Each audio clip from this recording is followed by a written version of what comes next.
Bonjour à tout le monde, bonjour Yann, nous sommes donc dimanche 7 mai. Et Yom Ehad, dimanche en hébreu, Yom Ehad, pas Yom Rishon, Yom Ehad, c'est celui qui est tout de suite après Shabbat, c'est pour ça qu'il s'appelle Ehad dans la Torah, parce que le Shabbat a influencé la Ahdout, l'unité, dans ce jour du dimanche. Et donc il y a beaucoup de profusion, d'influence, de bonheur. Surtout aujourd'hui, il fait très beau. Yom Ehad, la Ahdout. Ahdout, c'est aussi l'unicité de Dieu. Nous allons, avec l'aide de Hachem, traiter sur la paracha de Kedoshim. Nous avons déjà diffusé un shiur sur Radio JM, sur les ondes aussi. Cette paracha, elle est extrêmement importante parce qu'elle réunit tout le Ham Israël.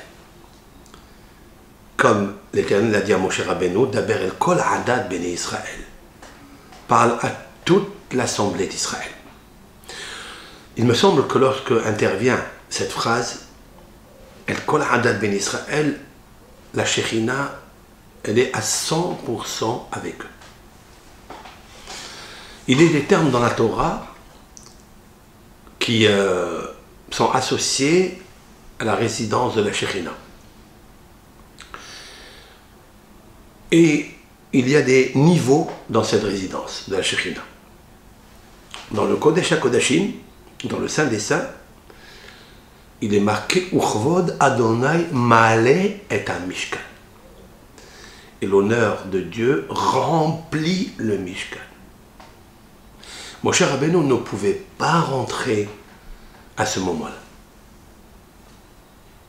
Même Moshe Rabbeinu, qui était d'un niveau tellement séparé de ce monde, mais pas assez pour se rapprocher et rentrer sous les ailes de la divinité quand il est marqué Ma'ale et Mishkan, rempli. Rempli, ça veut dire d'un bout à l'autre et dans toutes les extrémités du monde. Il venait se restreindre à Kadosh Baruch Hu, dans le Saint des Saints. Moshe Rabbeinu ne pouvait pas rentrer là. Il lui fallait une permission. S'il est autorisé, comme il est marqué dans la Torah, Vayikra Hashem El Moshe. Ça c'est en ordre général. Mais lorsque la Torah dit à Kadosh Baruch Hu, dit à Moshe, Daber el kol adat bnei Israël, be'amarta alehem kedoshim tiyu, adat bnei Israël, cela veut dire 600 000 personnes. Et nous savons que ce chiffre-là, ce nombre-là, relie le chiffre 6 dans ses multiples. Il relie les 6 extrémités du monde. Donc, Malé est un Mishkan. Donc, il est rempli. Les 6 extrémités du monde, il nous faut savoir que Akadosh Baruch Hu est de partout. En haut, en bas, dans les 4 points cardinaux. Est, ouest, sud, nord. Akadosh Baruch Hu, Malé kol haaretz kevodo. Ki mal'a haaretz da'at. Chaque fois qu'intervient ce terme très fort, choisi, Malé, ça veut dire que l'Éternel remplit la terre. Pour ordonner les lois de la Kedusha, les lois de Kedusha, cela veut dire honore ton père et ta mère, vénère-les, observe le Shabbat, ne dévie pas, ne te détourne pas ton cœur, tes yeux. Akadosh Baruch Hu a rendu possible, entre guillemets, toutes les possibles, l'homme. Seulement s'il veut. Il l'a doté d'une puce, mémoire, mémento, d'enregistrer tout ce qu'il veut, seulement s'il veut. Sauf que l'Éternel lui a donné aussi une puce à côté qui désire tout ce qu'elle veut. Ce sont les restrictions que la Torah a stipulées dans la paracha de Kedoshim. Et lorsqu'on observe convenablement la section de Kedoshim, ça veut dire la séparation, la havdalah, le discernement avec la matérialité, avec les pulsions du cœur, parmi les nations, puisque la Torah nous dit, c'est une nation idolâtre. Alors je voudrais, pour me concentrer, expliquer un verset qui est dans la dernière paracha de Kedoshim, le dernier, presque un peu le dernier verset. On va les lire ensemble. V'yivdalten ben ha-behema te'ora la temea. La Torah a repris, en fait, comme si elle a relié la paracha de Kedoshim en nous parlant de la différence, de la nuance entre les animaux purs et les animaux impurs. Elle nous a reliés maintenant dans cette paracha à la paracha connue de Shemini. La paracha de Shemini, là, la Torah nous a parlé de tous les animaux qu'on peut manger, ceux qu'on ne peut pas manger. Et là, elle revient après avoir indiqué les ordonnances de la vengeance, qu'il ne faut pas se venger, qu'il ne faut pas être rancunier, qu'il faut aimer son prochain comme soi-même, qu'il ne faut pas avoir la haine de ton frère dans ton cœur. Lotisna et ahicha bilvavecha. Lotisna, la Torah, elle te dit, ne hais pas ton prochain dans ton cœur. Ça veut dire, même si tu ne lui dis pas dans ta bouche, seulement que tu le dédaignes et tu le hais dans ton cœur, c'est une loi négative. Cela veut dire que tu es rebelle, tu n'écoutes pas Akadosh Baruch Hu. La Torah elle te demande, oui, tu peux. Ça rentre dans la possibilité, volonté si tu veux. Tu peux arriver à déraciner la haine de ton cœur et lui montrer un visage propre, un visage gai et aimant. Lotikom velotitor, nous allons revenir. Nous allons citer le Ramchal dans son livre lumineux, Mesilat Yesharim, le sentier de l'altitude, dans les portiques de la sobriété. De quoi s'agit-il?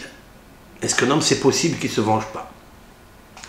Puis la Torah, ici, elle nous dit, Ve'ivdaltem ben ha-behema teora, vous ferez la différence entre l'animal pur, la temea, à celle qui est impure, ou ben ha'of hatame, entre l'oiseau impur, la tahor, et celui qui est impur.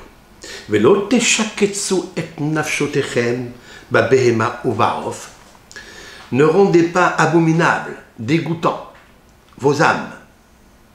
Alors, ici, quand on parle de nafshotechem, on traduit toujours âme, mais ça n'est pas l'âme intelligente. L'âme intelligente, c'est l'âme émotionnelle, c'est l'âme de la sagesse, celle qui se trouve dans l'esprit, qui est au-dessus du corps. Celle qui, en fait, est un discernement entre la neshama et le nefesh. C'est quoi le nefesh? C'est le sang. Dans l'homme circule du sang. C'est grâce à ce sang qu'il vit. Quand tu consommes un aliment impur, d'accord, peut-être il est bon, on y arrive, c'est quelque chose de bon. Mais la Torah, c'est-à-dire ton créateur, ton médecin, ton professeur, a dit que si tu consommes cela, ça va rentrer dans le sang qui circule en toi, dans ton nefesh, et elle va devenir dégoûtante. Ça veut dire qu'elle va te créer des problèmes métaphysiques, même des problèmes physiques.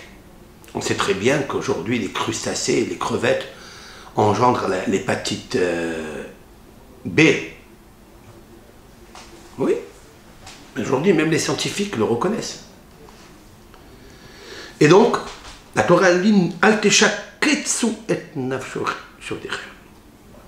ne rendez pas sheketz, c'est-à-dire exécrable, abominable, dégoûtant. Et nafshotechem. En consommant behema, haof, animal, oiseau, uvrol asher termos ha'adama, tous les créatures qui rampent le sol, les lézards et les serpents, etc.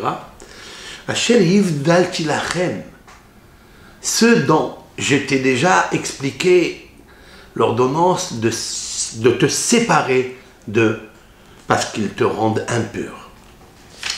Puis la Torah, elle continue. Vitem li kedoshim. Et vous serez alors pour moi saints. Dis-moi ce que tu manges, je te dirai ce que tu deviendras. Lorsque tu vas te séparer de ces animaux impurs, alors ton sang, il sera saint. Là, on parle de pureté. Alors vous serez pour moi kedoshim. Écarté. Ki kadosh ani Hashem. Car moi, Hashem, je suis kadosh. C'est une grande répétition là. On l'a dit au début de la paracha. Kedoshim tiyu. L'Éternel, il dit à Moshe, par la bouche de Moshe, par la gorge de Moshe, l'Éternel y parlait. Il leur dit, soyez saints, car je suis saint. Il l'a dit déjà. Mais il a expliqué comment on devient saint. Donc, on devient saint lorsque on ne pratique pas l'idolâtrie. Lorsqu'on ne crée pas des masques de falsification. Lorsqu'on ne ment pas. Lorsqu'on ne flatte pas. Lorsqu'on ne se moque pas. Lorsqu'on ne se venge pas. On n'est pas rancunier. Lorsqu'on aime. Lorsqu'on n'est pas dans le cœur. La Torah a donné la feuille de route. Mais elle revient sur quelque chose. Fais attention à la consommation des animaux impurs. Nous allons y arriver. Alors maintenant, Akadosh dit comme ça. Va avdil etrem min ha'amim. Alors, de la même façon que je vous ai demandé de vous séparer des animaux impurs qui rendent votre sang exécrable, abominable, dégoûtant, qui va vous faire dégoûter votre âme intellectuelle. Car je suis saint, et donc j'ai une puce qui s'appelle Yud Kevav, qui est le nom de Hachem en vous. Si vous mangez des ennemis de cette âme. Les ennemis de cette âme, ce sont les aliments interdits. Votre cœur se souillera, s'impurifiera, et tu te vengeras. Tu auras la haine sur ton frère. Tu ne l'aimeras pas. Tu seras égoïste. Tu te disputeras avec lui. Et tu créeras la scission. Et tu t'éloigneras du shalom. Car moi je suis saint. Qu'est-ce que ça veut dire quand moi je suis saint? Ça veut dire que j'ai mis en toi une sainteté, une intelligence qui, elle, reconnaît, elle scanne tous les virus qui peuvent arriver en elle pour te dégoûter de l'éternel. Je te demande une autre chose maintenant. Va avdil etrem min ha'amim, je vous sépare des nations. Quand on parle des nations, cela veut dire des nations idolâtres. Les nations qui n'ont pas la foi en un seul Dieu unique. Et la Torah, elle ajoute quelque chose, li yotli, pour être pour moi. Pour être pour moi. Qu'est-ce que c'était pour être pour moi? C'était pour être pour moi. C'est quoi ce terme-là, bizarre? Li yotli, pour être pour moi. Et c'est là où j'interviens par le commentaire de Rashi. Alors, nous reprenons Rashi. Va avdil etrem min ha'amim liyotli. Je vous séparerai par ces lois des nations idolâtres. Liyotli, pour être pour moi. Im atem muvdali mehem. Si vous êtes séparés d'eux, vous ne pratiquez pas les consommations des animaux impurs, vous ne pratiquez pas les idolâtries qui sont vaines, qui ne servent à rien absolument, alors vous serez pour moi. Alors vous m'appartenez. Sachez qu'un Ben Israël, dit Rashi, au nom de la Torah bien sûr, si vous vous séparez des aliments interdits et vous vous séparez des mœurs des nations idolâtres, sachez que vous m'appartenez, sachez-le. Et sinon,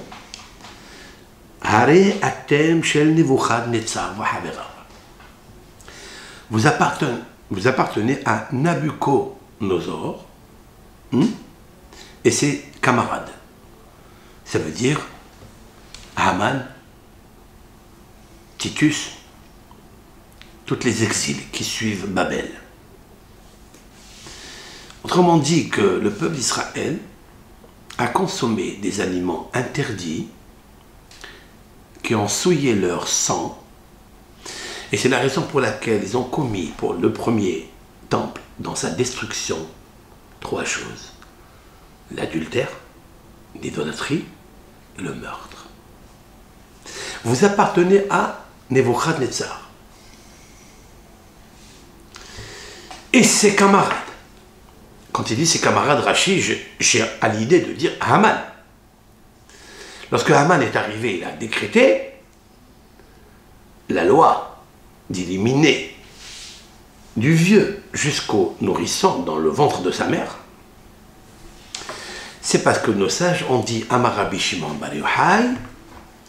Pourquoi la génération de Mordechai a dû être soumis à un décret de crime universel des 127 pays. Pourquoi?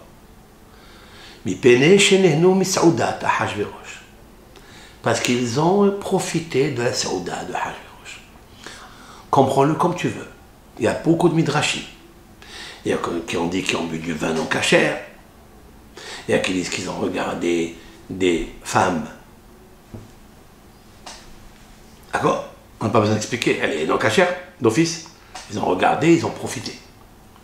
Ça a entraîné ce qu'a fait Nabucodonosor, ce que va Haman, ce qu'a fait Paro, ce qu'ont fait tous les camarades de Nabucodonosor. Maintenant, il ajoute.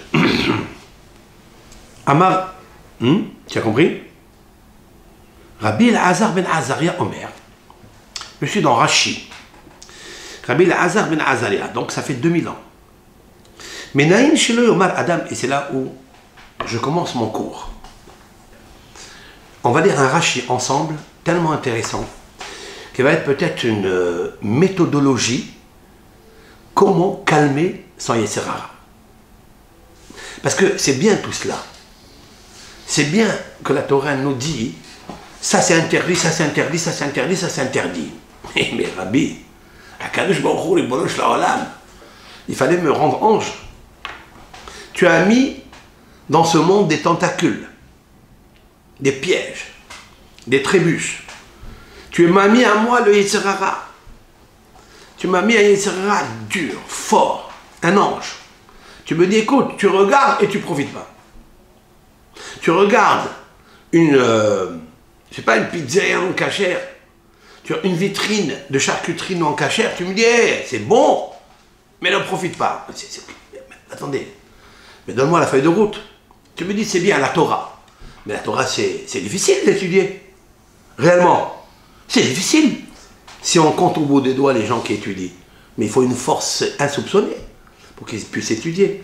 Rabbi Elazar ben Azaria, il vient nous dire quelque chose de magnifique. Rabbi Elazar ben Azaria Omer. Menaïn, d'où nous savons, chez Loyomar Adam, qu'un homme ne doit pas dire Nafshi katsa bebassar hazir. Mon âme est dégoûtée de la viande de porc. C'est ce qu'on dit nous, hein? Quand on voit une charcuterie, porc ou autre, on dit c'est pas bon, c'est pas bon. C'est vrai que c'est pas bon. C'est bon. Le jambon est bon. Justement, nous n'avons pas été préparés. Nous ne sommes pas préparés à tous les mœurs, à toutes les consommations aliments qui tentent le nefesh, le sang intérieur de l'homme, où sont déposés les ennemis de l'âme. Le feu, l'eau, je m'explique, hein, l'eau, l'air et la terre. Ces 4 éléments de base sont les ennemis de l'âme s'ils sont mal contrôlés, mal régulés. Pourquoi? Parce qu'on est habitué à dire le porc, c'est pas bon. Viens Rabbi Elazar ben Azaria, Al Yomar Adam, un homme il ne doit pas dire et Efshi, je ne veux pas Bassar Hazir, la viande, la chair de porc.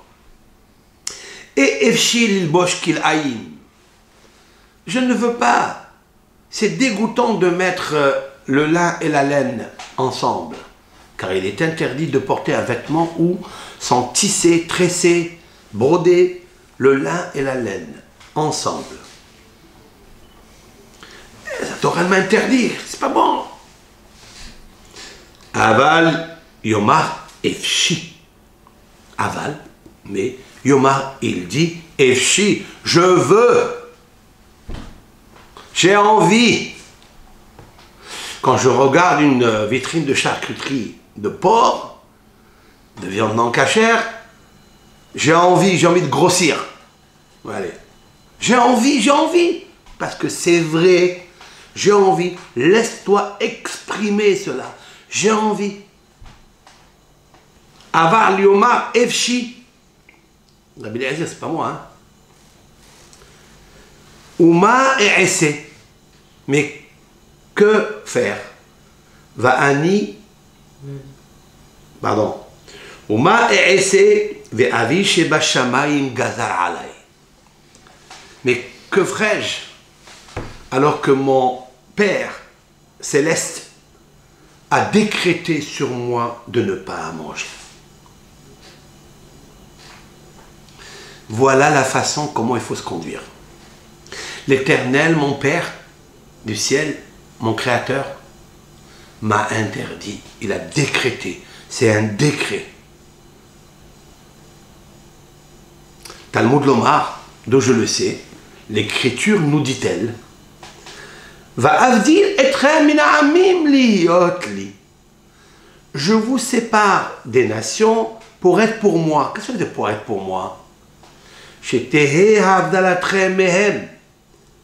Il faut qu'en apparence, cette séparation qu'il y a entre nous et eux, l'ishmi, pour mon nom. Ça veut dire pour mon nom. Qu'est-ce que c'est pour mon nom? Poresh mina avera, c'est celui qui s'éloigne de la avera, ou mekabel alav ol malchut shamayi, et il accepte sur lui le joug céleste. J'explique. Là, Rabbi Eliezer ben Arzaya, il nous dit apparemment des choses qu'on n'est pas habitué. On est habitué toujours à dire le porc il est dégoûtant. Moi je vais toucher le corps. On dit en arabe l'inzina, que Dieu nous protège. Ouais. On dit toujours Allah, allez, les lois, c'est dégoûtant. J'ai envie de vomir. C'est comme ça? Jamais il faut faire une chose pareille. Parce que si tu vas vomir, alors ça veut dire ce que tu n'aimes pas. On t'a habitué de ta jeunesse dans l'éducation. Il y a eu un jour un traiteur qui a falsifié la viande non cachère. Je tairai le nom.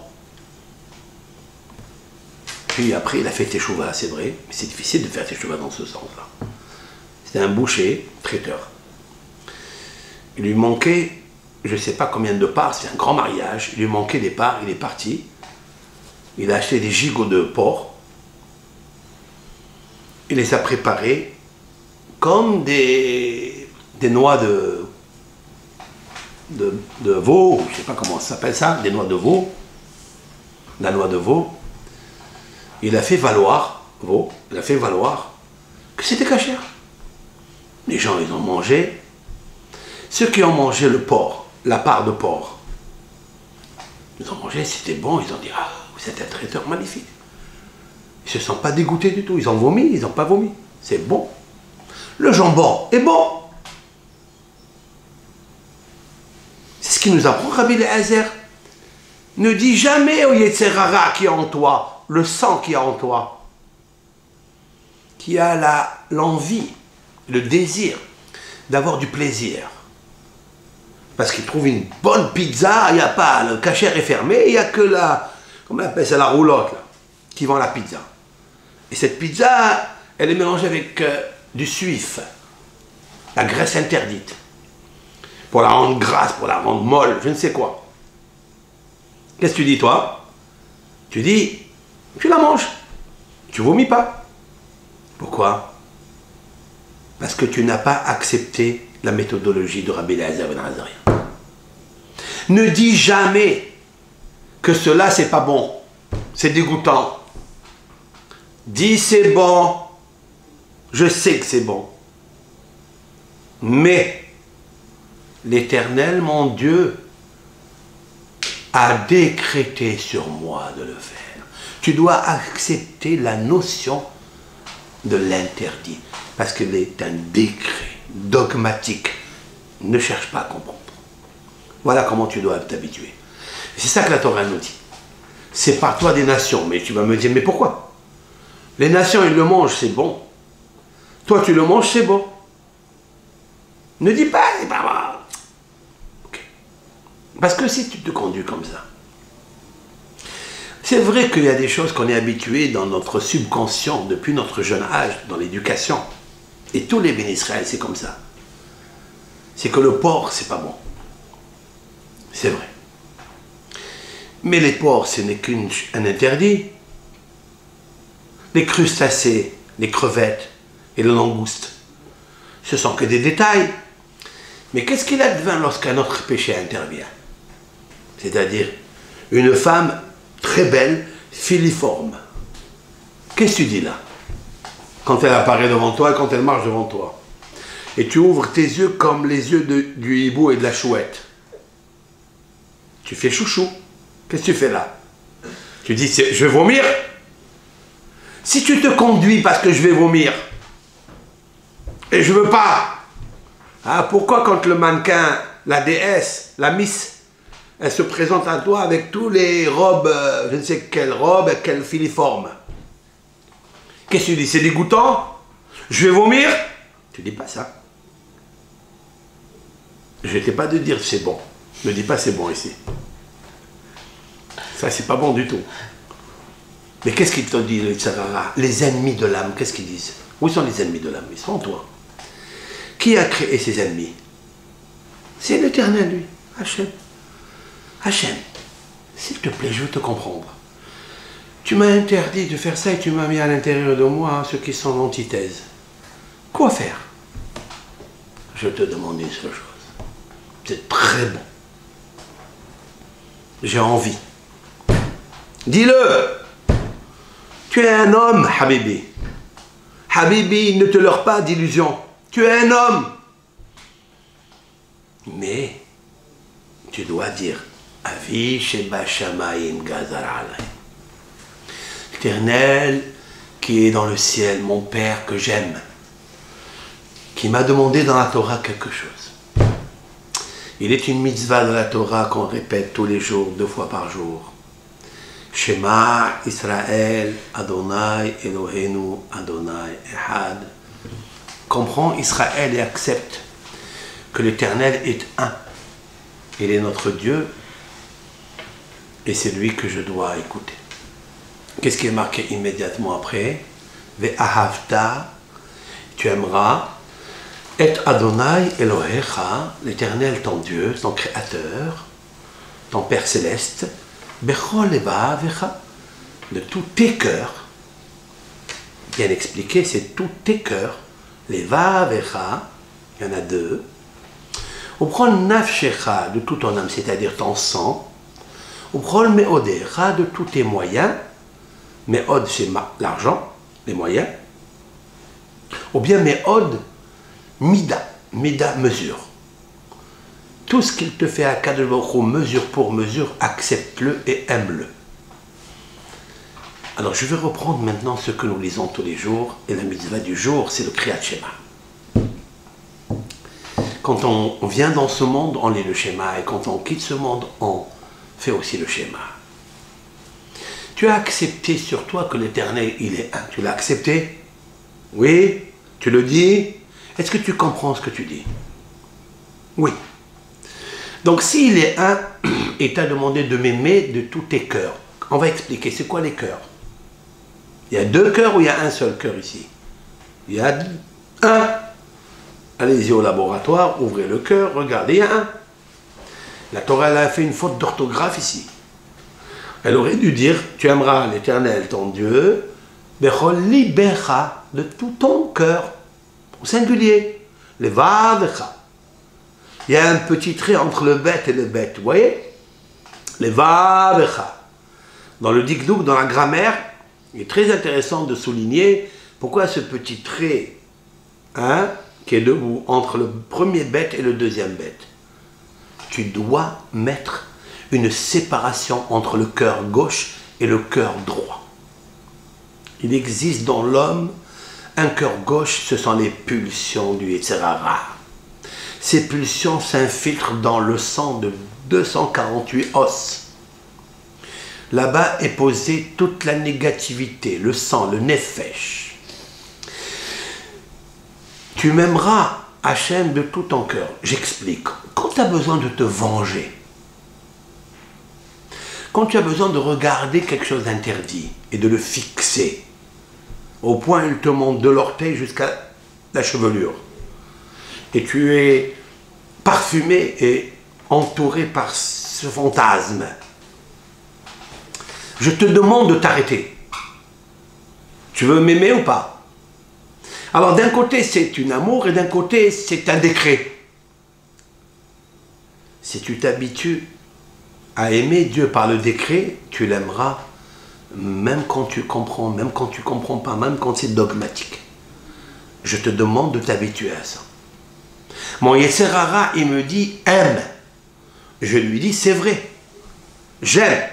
Mais l'Éternel qui est dans le côté cœur, droit, intelligent, là où se pose l'âme, il dit c'est vrai aussi, c'est bon. J'ai envie de le faire. J'ai envie. Tu ne vas pas m'empêcher. C'est ce qui se passe. Sauf que là, il y a une séparation. De dire, je t'ai mis une barrière. Un guédère. Une barrière entre le premier cœur et le deuxième cœur. La barrière, c'est mon Père Céleste m'a décrété que je ne touche pas. C'est très puissant. C'est valable pour le porc. Mais quand il y a un télétransport d'une autre avéra, avec une autre image, avec un nouveau tsiour, une imagination, fantasme, drogue, là aussi, ne te laisse pas enchaîner, entraîner. Et c'est la différence qu'il y a entre Kedoshim Yahalelucha Bechol Yom. Les saints, les tzadikim, les justes, qui ont accepté sur eux le décret divin, même que ils savent que c'est bon. Pourquoi c'est un malach? Celui qui me dit, qui me chuchote à l'oreille, ça veut dire qu'il me dit la vérité à côté de moi, que lui, même quand il voit une avéra, il est dégoûté, je lui dirai, tu n'es pas de ce monde. Tu ne dois plus rester dans ce monde. Tu es un ange. Pourquoi tu es là? Si tu es sur terre, c'est que tu as encore ton Yetzer Hara et tu dois accomplir la mission et ton rôle de le dompter. Il est là. Le lion, le crocodile, la hyène, elle est là. C'est la nature.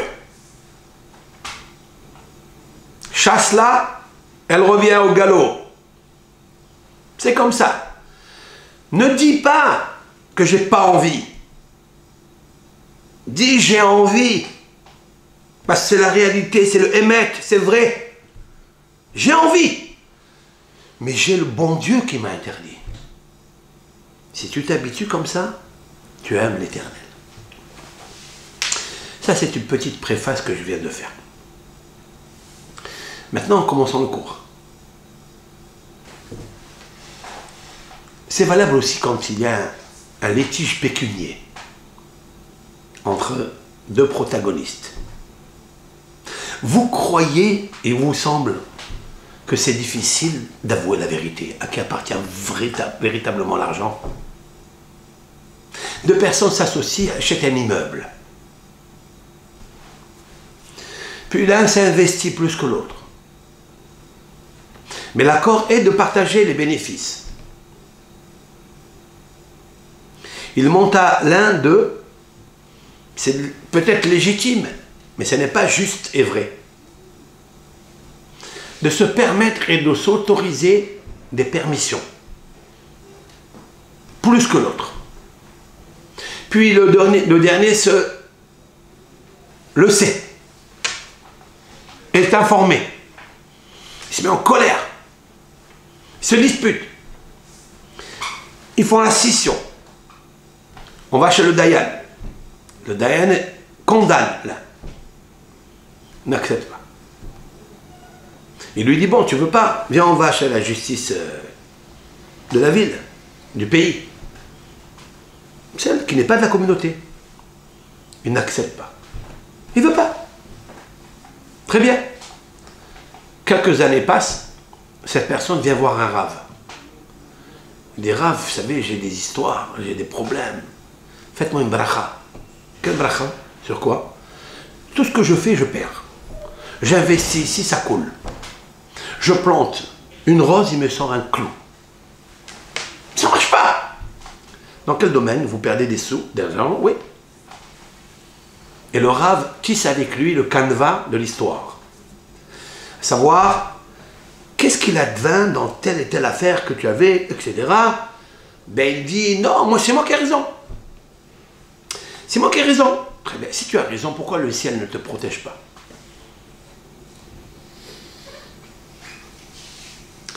Si tu viens voir un rave, c'est quoi? C'est un magicien? Un rave, c'est quoi? C'est un kabbaliste? Ça veut dire quoi? Il faut être un peu réel. Il faut d'abord un esprit juste, loyal. C'est ça, en fait, tout le Pirkei Avot que nous lisons. Pirkei Avot, c'est quoi? Qu'est-ce qu'il fait là? Ce sont les maximes, les conseils de nos pères.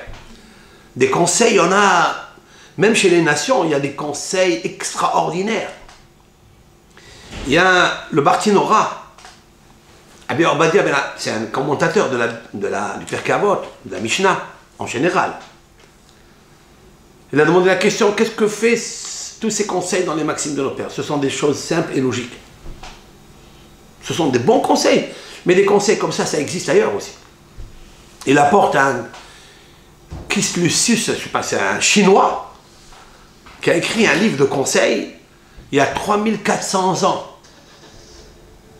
Il le cite, il a des conseils merveilleux. Aristote, Platon, Socrate, tout cela, ils avaient des conseils merveilleux. Qu'est-ce qu'ont ajouté les docteurs de la Mishnah qui vivaient à leur époque? Les sages de Athènes, à part qu'ils étaient un peu athées, Athènes, ils ont atténué, affecté, occulté, infirmé l'unicité de Dieu. Ça veut dire le décret divin. Ils n'ont pas accepté le décret divin. À part ça, la logique, la loyauté, il y avait. Ils avaient des conseils magnifiques. Il y a des proverbes chinois, des proverbes japonais, des proverbes grecs. Mais de quoi sourire toute la journée. De quoi se nourrir toute la journée. Demande le Rav Obadia mi Bartinora. Alors qu'est-ce que fait ici les maximes de nos pères? C'est pourquoi Moshe Rabbeinu il a commencé le Pérec. Moshe Kibel Torah mi Sinaï. Moshe Rabbeinu a reçu la Torah de Sinaï, c'est-à-dire de Dieu, c'est-à-dire du divin, du décret divin. Nous faisons ces maximes, nous pratiquons ces maximes, ces conseils de nos sages, mais pas parce qu'ils sont loyaux. Parce que celui qui les a dites, il n'a pas dit, je vais dire cela parce que c'est bien. Non. Parce que Dieu me l'a recommandé. C'est différent. Et c'est la raison pour laquelle ça reste. Pourquoi la Torah, elle n'a jamais fait faillite? Pourquoi les conseils de la Torah sont lumineux dans toutes les époques? Même l'époque le plus obscure, des inquisitions, des pogroms, de la Shoah, la Torah, elle restera toujours le phare intelligent de la lumière du monde. Pourquoi? Parce que justement, nous n'avons pas choisi parce qu'elle est quand elle nous a interdit des choses, parce que c'est dégoûtant. Parce que j'ai envie de vomir du porc, des crustacés, des langoustes. Non! Parce qu'elle m'a interdit, parce que mon Dieu céleste, mon Père céleste, mon Père, je dois dire mon Père. C'est facile de dire mon Père que tu ne l'as pas vu, tu ne l'as pas connu, tu ne l'as pas engendré, hein, dans l'apparence. Je dois le dire. Parce que lui, il m'a décrété que je ne le touche pas. C'est tout. Si tu t'habitues à ça, alors tu m'appartiens. Et si tu t'habitues pas à ça, alors quand il viendra la Avera qui est bonne, qui est douce, tu vas enjamber, tu vas courir pour la faire. D'accord? Ne fais pas les choses parce que tu as peur de les faire. N'aime pas parce qu'il faut. Parce qu'on aime, on est bien heureux, on est content quand on aime. Non. Tu dois écouter Dieu même quand tu n'aimes pas, même quand ça te coûte. Même quand il faut faire des concessions dures, tu dois l'aimer. C'est difficile, c'est vrai. Mais c'est une façon de s'habituer. Sinon, tu ne tiendras pas la route. Un jour, tu suivras la Torah quand ça te plaît, quand tu as peur. Et un jour, tu ne la suivras pas quand tu n'aimes pas, quand ça te dérange, ça te gêne. Maintenant, on va revenir. Comment est-ce possible que l'Éternel me dit ne te venge pas? Quelqu'un t'a fait une misère, une crasserie. Ça t'a touché au profond de toi. Ça a touché ton amour, ton estime, ta dignité. Comment c'est facile de dire je veux lui sourire, je vais l'aider, je vais lui faire? Hein? C'est possible? Alors nous allons ensemble étudier ce que dit le Ramchal, Rabbi Moshe Chaim Luzzatto dans son livre Le Sentier de la Rectitude, dans son chapitre 11, dans la qualité ou la mesure de la sobriété, nekiyut, qui n'a rien à voir avec la toilette ou avec la propreté, qui est extérieure, physique, sur le meuble, ou sur la maison, ou sur le parterre de la maison. C'est sur le cœur. Le Rav, il nous dit qu'il nous faut être sobre dans tous les domaines. Et il ajoute Gama Sin'a, Nekima, aussi la haine et la vengeance, Kashameod.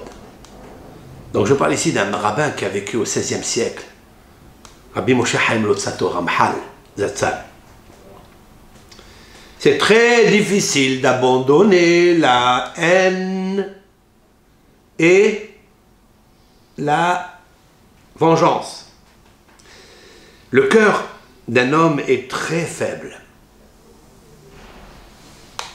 Nous avons un cœur très doux, très faible.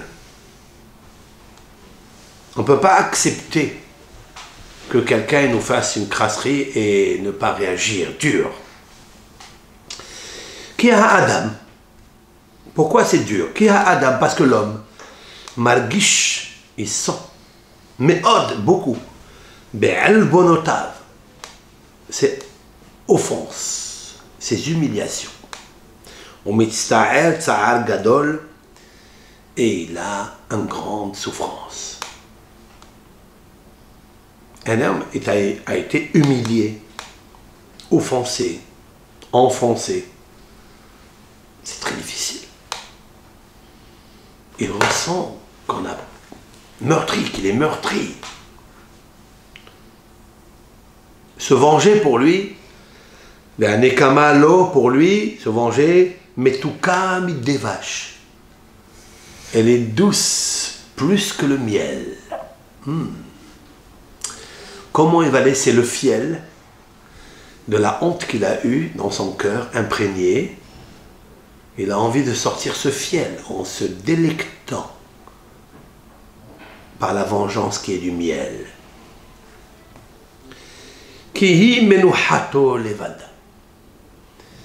Le Rav dit parce qu'elle est en seul repos, son seul et unique repos. Comment ça se passe? Une personne t'a humilié. Tu rentres chez toi à la maison. Tu en parles à ton épouse, à tes enfants. Qu'est-ce qu'il y a, papa? Qu'est-ce qu'il y a, maman? Qu'est-ce qu'il y a, ceci? Ben celui-là, il m'a fait ça. Il m'a humilié devant tout le monde. Vous croyez qu'il va dormir, ce monsieur? Il ne pourra pas dormir.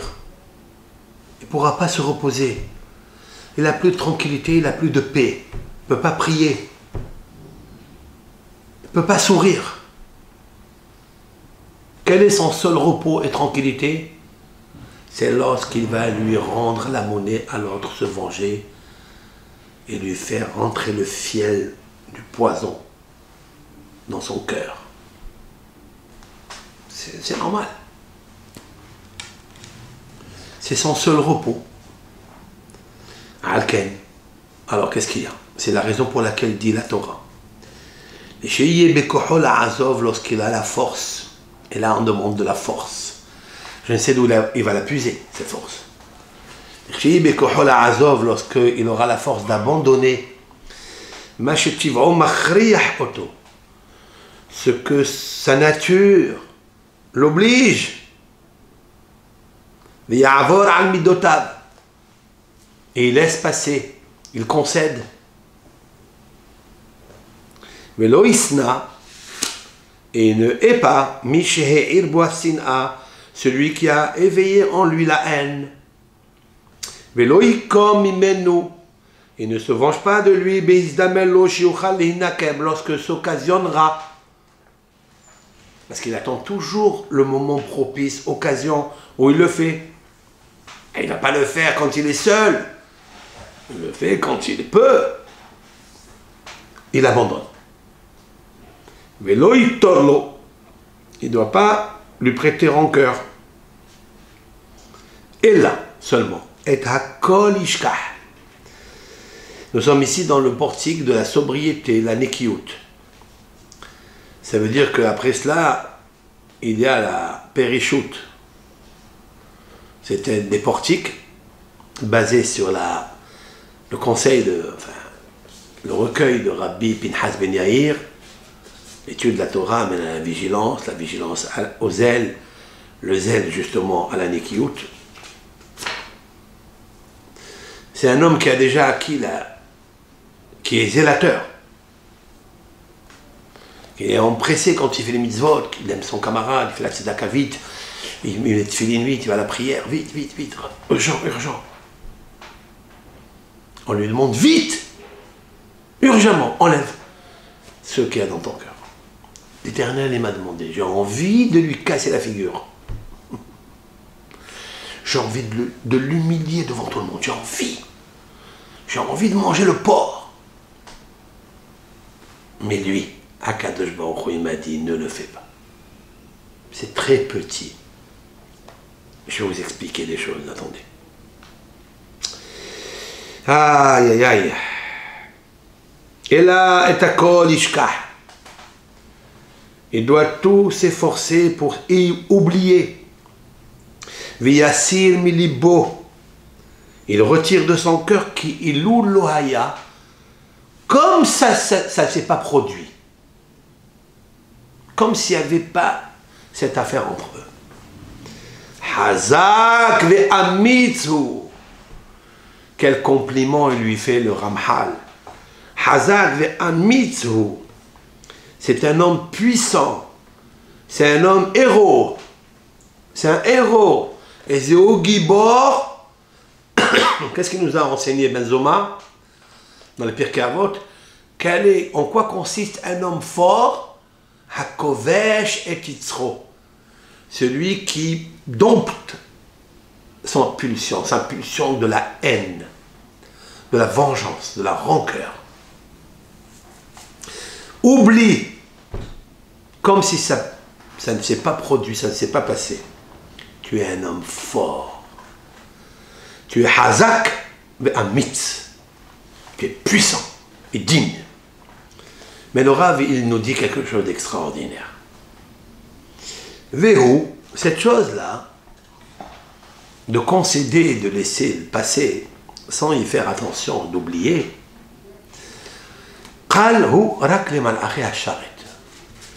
c'est quelque chose de facile que pour les anges.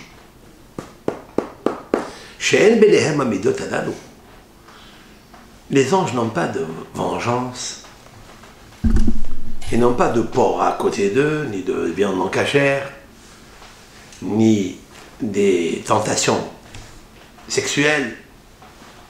Ils sont au-dessus de tout. Ça n'est pas à nous. Lo el shorne batte homer, pas ceux qui habitent les maisons matérielles, qui sont fondées sur la terre. C'était la terre ici, Béafar, le sable, la terre. On est extrait de la terre. La terre, c'est la matière grasse, grosse, graisseuse. C'est la terre obscure, la pesanteur, le noir, l'obscurité. Nous sommes fabriqués par une matière qui est l'ennemi de l'âme. Ne pas se venger, ça veut dire quoi? Laisser ton nefesh dans le sang au repos. Quand il l'a humilié, il lui a fait sauter le sang. Il lui a fait sauter son nefesh.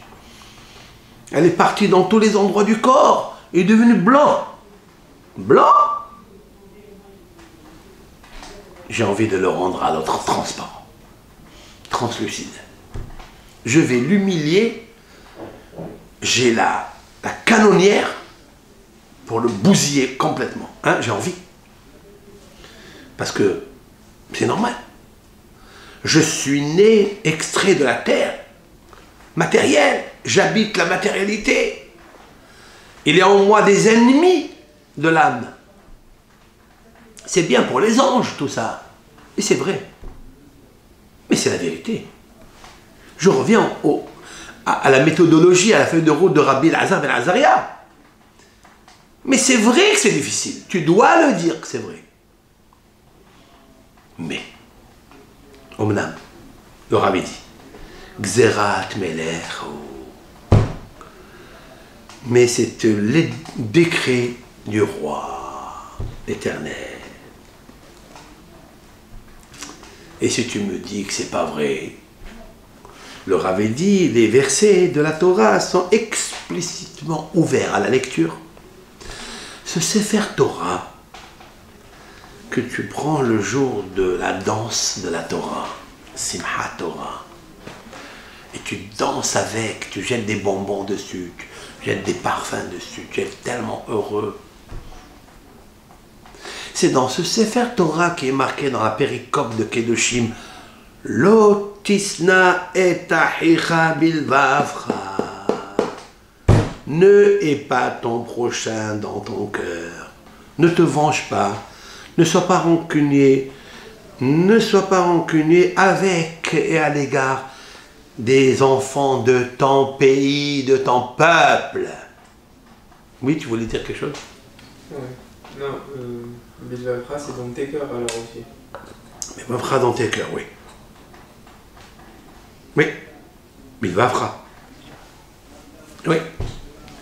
Justement, c'est ce que j'expliquais tout à l'heure, que c'est nos sages qui ont dit ça dans le traité Berachot. Quand il est marqué la création de l'homme, c'est marqué Vayitzer et Adam. Il a créé l'homme. Ce qui n'est pas marqué dans les autres créatures. Dans les autres créatures, c'est marqué Vayahas, Vayivra, il a fait, il a formé. Et là, c'est marqué, il a créé et Adam. Comment c'est ponctué, comment c'est écrit, la graphie du mot Vayitzer? Vav, Yud, Yud, deux Yud. Pourquoi deux Yud? Vayahas, un Yud. Vayitzer, il a créé deux Yud. Yud Yetzer Tov, Yud Yetzer Ra. Un bon penchant. Ce bon penchant, tu dois le pencher, l'orienter vers C'est le décret divin du ciel, de mon maître, de mon roi, de mon créateur, de mon formateur, de mon professeur. Et le deuxième, c'est celui qui me dit, tu aimes, fais-le, pratique la Avera, vas-y, n'aie pas peur. Tu lui diras, oui, mais mon créateur m'a dit non.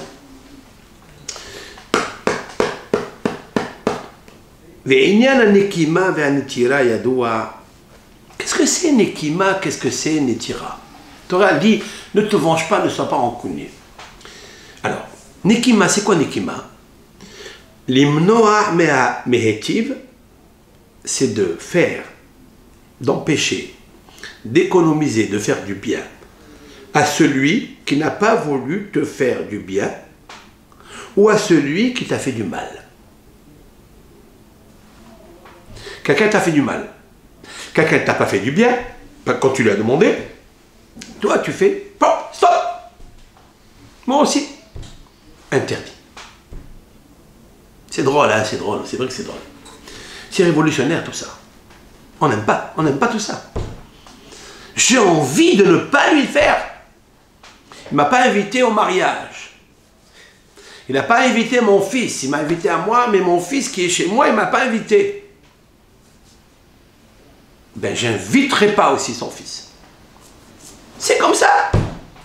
C'est logique. C'est normal. Ça veut dire quoi, hein? Il ne me respecte pas. Waouh, ça va à un sens. Ça veut dire il ne respecte pas mon âme. Qui je suis. Je suis une ordure, quoi. À ses yeux, je suis zbl. Comme ça, le Yitzhara, côté gauche, il lui forme comme ça des imaginations, il lui trouve des astuces. Moi aussi, tu n'as pas le droit de faire ça. Montre que tu es fort dans ton Yitzhara. Tu as envie. J'ai envie de le faire. Mais je ne suis pas attaché à ces médiocrités, à ces bassesses. C'est très bas, ça. Très bas. Monte au-dessus. Sois avec Akadosh Baruch Hu. Qu'est-ce qu'il t'a dit Akadosh Baruch Hu? Si tu fais attention à ça, tu es à moi. Tu es à moi? Vous savez ce que ça veut dire, tu es à moi? Les Yotli, Ata Micheli, tu es chez moi. Est-ce que vous savez ce qui est marqué dans la paracha de Bechukotai? Tu sais ce qui est marqué dans la paracha de Bechukotai? Il est marqué que quand tu observeras mes lois, même si elles coûtent cher, même qu'il faut faire des concessions terribles, dures, surnaturelles, au-dessus de ma nature, supra-rationnelle, au-dessus de mon cerveau, au-dessus. Tu sais ce que fait Dieu à Kelmro? Qu'est-ce qu'il a dit là-bas? Atayel imecha began Eden. Tu te promèneras avec moi dans le jardin d'Éden, des délices. Velo tifhadu mimeni. Et vous n'aurez pas peur de moi. Qu'est-ce que c'est? Rachi, au nom de nos sages. Qui a envie de se promener avec le roi du roi dans le Gan Eden? C'est qui ce roi du roi? Tu le connais, toi? Je ne l'ai jamais vu. Est-ce que quelqu'un connaît qu'est-ce que c'est que la grandeur et la vénération d'un roi tout court de ce monde, en chair et en sang? Est-ce que quelqu'un connaît? T'as vécu? Tu étais à proximité? Comment on peut connaître quelle est la grandeur de roi des rois Kadosh Baruch Hu? Et c'est ce qui fait en fait cette ignorance. C'est ce qui fait que nous trébuchons à tout instant. Quand il arrive de se venger, on le fait. De haïr son prochain dans son cœur, on le fait, même dans sa bouche aujourd'hui. Les insultes, c'est pas que dans son cœur, c'est dans la plume du cœur. Les 5 sonorités sont enflammées. C'est le feu, la foudrière. Pourquoi? Où il est l'Éternel, le Dieu des rois, où il est? On ne le connaît pas. On n'est même pas proche d'un ministre qu'on doit vénérer, par exemple. Celui qui était à côté de Shlomo HaMelech, le roi Shlomo, qui dit, le Talmud déclare que Shlomo HaMelech a gouverné le monde entier, dans le monde entier, puisque tous les rois et les reines des pays étrangers à Jérusalem venaient lui demander conseil. La sagesse, la puissance du roi Shlomo. J'aurais aimé être avec lui 5 minutes à côté pour voir un peu le protocole d'un roi puissant. Qui a connu Alexandre Ier, qui lui aussi a gouverné dans le monde entier, il y a 2000 ans.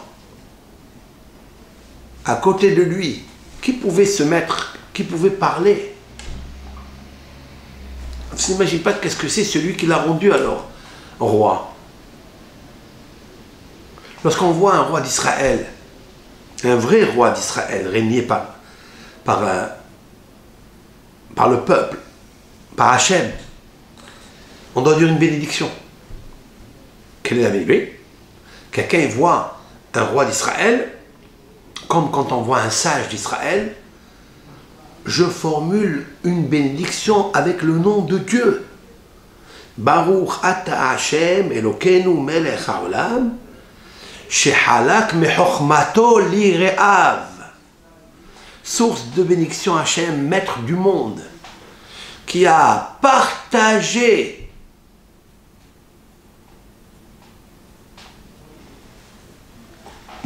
chez Nathan, mais Chochmato li Rab Nathan, il a donné de sa sagesse à un homme en chair et en sang. Quand je vois, ça c'est pour quand on voit un sage d'Israël, quand on voit un roi d'Israël, source de bénédiction à Hachem, qui a partagé, halak, mikevodo, les basar badam, à celui qui a donné de son honneur, qui a partagé de son honneur à un homme en chair et en sang. Et pour le Talmid Hacham, celui qui a donné sa sagesse à ceux qui le craignent. Chez Nathan, Chochmato li Re'av, à ceux qui le craignent. C'est beau ça. Autrement dit que dans le roi qui a mérité, il y a une partie de l'honneur de Dieu, juste une petite partie infime. Qu'est-ce qu'il advint a fortiori sur Akadosh Baruch Hu? Et toi tu me dis, tu le connais, je vais me promener avec lui. C'est possible. La Torah l'a dit, elle n'a jamais menti. La réponse est, c'est possible. Comment? Mais je vais vous dire comment.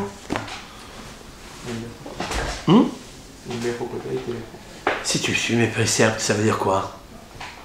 Ça veut dire qu'au moment où tu dois te venger, tu as envie. Au moment où tu vois une avéra, tu as envie. Mais tu te dis, je ne peux pas le faire parce que l'Éternel, mon Créateur, me l'a ordonné. Lorsque tu vas t'habituer à ça, tu vas tisser un lien d'appartenance à Hachem. Et c'est ça que tu mangeras dans le Gan Eden. Comme tu as eu peur de moi, alors tu te promèneras avec moi dans le Gan Eden sans avoir peur de moi. Fais-le. Tu vas voir comment c'est vrai. Est-ce qu'il y a des manifestations avant d'arriver au Gan Eden après 120 ans? Y a-t-il dans ce monde des manifestations de ce genre où l'Éternel se promène avec toi dans ce monde? Ça existe? Oui, aussi. C'est marqué. Et à Elohim ithalech Noach. Et l'Éternel marchait avec Noah. Ah oui? L'Éternel, il marchait avec Noah. Où il marchait avec Noah? Si vous marchez dans mes lois, c'est-à-dire vous marchez, on marche avec les lois, ça veut dire que c'est une feuille de route qu'il faut suivre et marcher avec. C'est ça la halakha. Halakha, c'est halichot. C'est la marche, c'est la démarche. Tu dois marcher. Marche. Ne fais pas des bifurcations ici et là. Marche tout droit. Eh bien, quand tu te maîtrises, alors que c'est difficile, et c'est facile que pour les anges, mais si tu le fais, écoutez bien ce qu'il dit. Lorsque celui qui t'a fait du mal, ou qui t'a pas prêté l'objet, l'outil que tu lui as demandé, tu n'as même pas gardé dans le cœur. Tu lui as prêté, c'est quoi la rancœur? C'est que tu lui donnes, mais tu lui dis, mais moi, je n'ai pas fait comme toi. Ça veut dire que tu l'as gardé jusqu'à maintenant. Non, fais-le sauter. Oublie-le. Alors, il dit le Rav, il ne faut pas qu'il reste en toi même pas une marque, une petite marque. Comment ça arrive? Ça arrive, dit Ramhal, la personne qui nous a fait du mal, j'ai envie de lui faire du bien, mais pas un grand cadeau. Je ne lui ferai pas ce que lui m'a fait, hein, mais je ne vais pas le gâter. Gâte-le, tu peux? Gâte-le. Pourquoi? C'est le fils de ton peuple, Habibi. C'est le fils de Hachem. Bani Matem, si lui s'est conduit avec médiocrité, je dois le plaindre. Oui. Plus que je pense de dire qu'il lui s'est conduit avec médiocrité, il faut juger la personne de Lucas Roux, c'est-à-dire de dire peut-être qu'elle n'avait pas à ce moment-là, qu'elle n'a pas pu me gâter, d'essayer de, pas de rabaisser l'autre, mais de le remonter. Ça c'est encore un autre niveau, c'est très bien Yann, c'est un très grand niveau. Mais là, c'est bien quand tu es dans le doute, est-ce qu'il avait? Au moment où je demande, tu peux. Mais quand tu sais, la Torah ici elle parle quand il sait. Ouais. Il l'a vu hier avec un marteau, et aujourd'hui, il vient lui demander le marteau, et il lui dit non, je peux comprendre ce que tu as dit. Non, là je peux comprendre ce que tu as dit. Peut-être hier il avait le marteau parce qu'il a loué. Ah, comment on appelle ça en loue? Hein, Kiloutou. Ah, Kiloutou. Il a loué lundi, mardi il a rendu, lundi soir il a rendu. C'est pas une preuve. Mais si je suis en train de le voir, en train de tailler ses fleurs, ses arbres, et je viens, en même temps il a main à côté de lui, je lui dis, tu peux me prêter s'il te plaît? Il lui dit, non, je peux pas. Ok. C'est bon. Le lendemain il vient, il te demande, mais il te demande pas le marteau, il te demande la scie. La scie c'est plus fragile, non? Le marteau c'est fort. Toi, tu lui as demandé le marteau qui est dur, il ne te l'a pas prêté. Le lendemain, il vient, il te demande la scie, qui est fragile. Et lui, il vous coupez des roseaux avec. Il va l'abîmer. Il va lui écorcher les dents. Alors, tu vas te dire, n'aie pas une dent contre lui. Ne l'écorche pas. Ne le faucille pas. Parce que c'est des scies qui sont faux. Dans lui. Même s'il t'abîme la scie. Tu écoutes. Mais le Rav nous dit, quoi faire alors? Il a dit, des fois, je me dis, ça y est, je ne veux plus le fréquenter. Il ne faut plus le fréquenter à celui-là, c'est fini. Mais ça arrête, mais comment? Il a invité tout le monde sauf moi? Il m'a oublié? J'habite à côté de son palier. On prie dans la même choule. Dans la même synagogue, dans le même Beth Midrash. Il m'a oublié, quoi, il a fait exprès, je crois. Ne rentre pas dans ça. Même si tu as raison, obéis le roi des rois avec celui que tu vas rencontrer un jour dans le Gan Eden.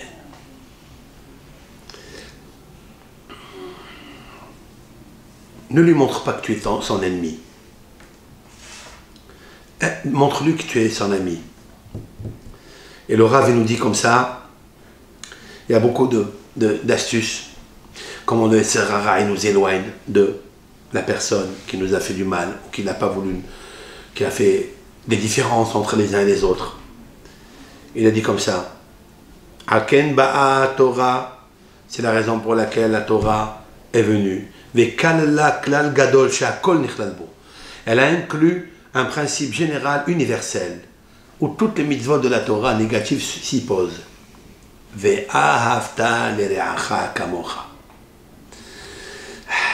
Tu aimeras ton prochain comme toi-même. C'est quoi comme toi-même? C'est possible? Kamocha. Beli shum hefresh. Écoutez, ça c'est l'opinion du Ramchal. Hein? Il y a beaucoup qui ne sont pas d'accord avec lui dans ça. Mais Ramchal, lui, qui était Hassid Tzaddik, grand kabbaliste, d'ailleurs c'est une lumière, un luminaire extraordinaire. Kamocha bli shum hefresh, sans distinction. Kamocha bli hilukim, sans différence. Beli tahboulot umzimot, sans ruse et astuce. Kamocha mamash, comme toi, vraiment. Ah, j'ai peur là. Autrement dit que le Ramchal est parti très loin. Ça veut dire qu'il veut te rendre un ange. Ça veut dire que tu as une chaussure et tu sais que ton camarade il veut la même chaussure, tu lui achètes. Le Ramchal il dit oui. Est-ce possible? Bien sûr.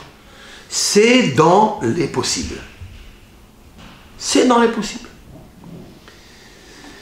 Il y a à l'intérieur de nous des énergies, des particules noires. Il faut les faire rayonner, c'est tout. Autrement, qu'est-ce que la Torah elle veut de l'homme?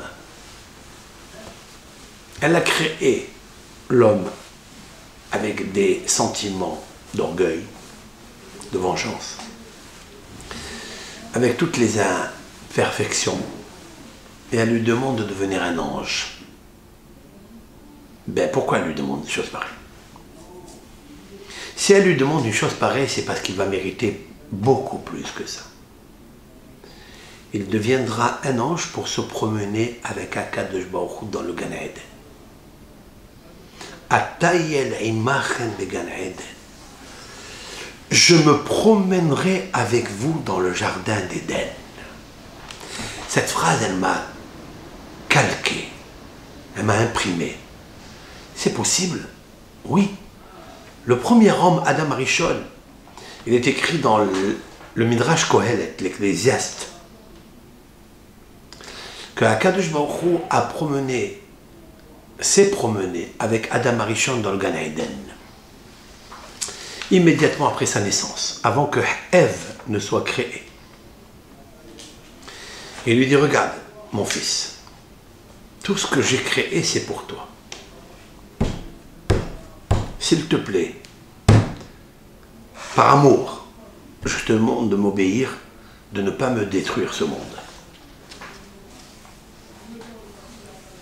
Le Tikkun HaShalem, le Tikkun Olam, le Ramchal a expliqué dans son livre Kuf Lamed Het Bithe Chochma, les 138 portiques de la sagesse.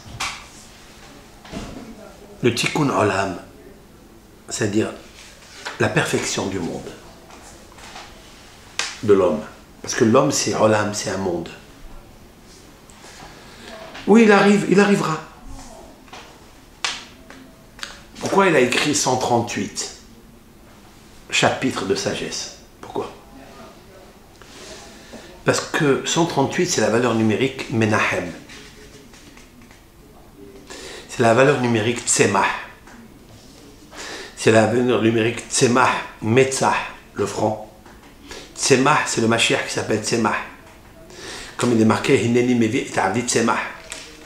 Voici, je vais apporter mon Messie qui s'appelle Tzemach. Ve'et Tzemach David Avdecha Meira Tatzmiyah.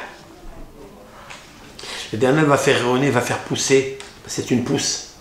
Il faut l'arroser. Il faut arroser ce Tzemach, oui. Isha Kitazriya Ve'alda Zachar. La génération, comme j'ai expliqué, la génération qui s'appelle Isha, la femme qui va accoucher du Mashiach, qui est le Zachar. Comment on fait pousser le Mashiach, qui s'appelle Menahem, c'est-à-dire le consolateur, celui qui s'appelle Tzemach, valeur numérique 138. Tazria. Je termine mon cours avec Tazria. Celle qui ensemence, qui arrose. La génération qui arrosera avec ces 5 qualités qui se trouvent dans la graphie du mot Tazria. Tav. Je vais énumérer, expliquer chacune. Tav. Qu'est-ce qu'on peut dire sur le Tav? Tav, c'est Torah. La génération, la femme, génération qui accouchera. Le Mashiach, c'est celle qui étudiera la Torah. Il a fallu être Mashiach. Hiskiyahu HaMelech, il a raté cela. Il n'a pas chanté à Dieu. Torah. Qu'est-ce que c'est Torah? L'étude de la Torah. L'étude de la Torah, c'est la seule que Akadosh Baruch Hu il attend. L'étude de la Torah.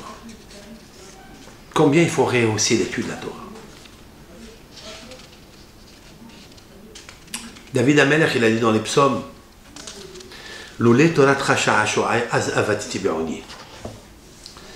si la Torah n'était pas mon joyau, mon jouet, comme un enfant qui aime le jouet, qui adore le jouet, qui rentre dans le jouet, malheur à celui qui lui casse son jouet.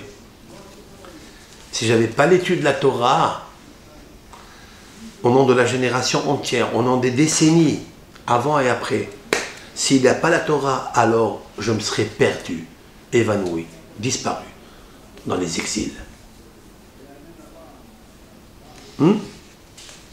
Torah, Tav, Tefillin. Une génération que tous les hommes mettent les Tefillin. Mettre les Tefillin. Qu'est-ce que c'est le Tefillin? Entre la Torah et le Tefillin, Tat. Tat, ça veut dire Torah. Tefillin. C'est quoi Tefillin? C'est le sceau de Dieu. C'est le vêtement de Akadosh Baruch Hu. Quel mérite! Ne mets pas les Tefillin comme ça. Ne laisse pas les Tefillin dans le placard. Sors-les du placard. Ils sont en train de crier quand tu quittes la maison, tu ne mets pas les Tefillin. Les Tefillin, ils poussent un cri qui se fait écouter d'un bout du monde à l'autre. Une fois que tu mets les Tefillin, prends les Tefillin. C'est un objet de culte. Des fois, tu n'as pas envie, tu as envie juste de les mettre pour te décharger de l'ordonnance, du décret divin. Oui? Prends les Tefillin, embrasse-les. Avant de les mettre, embrasse-les. Je vous donne une ségoula extraordinaire que j'ai fait moi l'expérience. Je vous dis honnêtement, il est des fois je mets les tefillin comme ça parce qu'il y a des fois que j'ai pas envie. J'ai honte de le dire. Quand j'ai dit j'ai pas envie, ça veut pas dire que je veux pas le faire, mais j'ai pas la joie de le faire. J'ai pas la simha de le faire parce que je comprends pas encore qu'est-ce que c'est. Qu'est-ce que je fais? J'ai pris les tefillin, je les ai embrassés 90 fois avant de les mettre.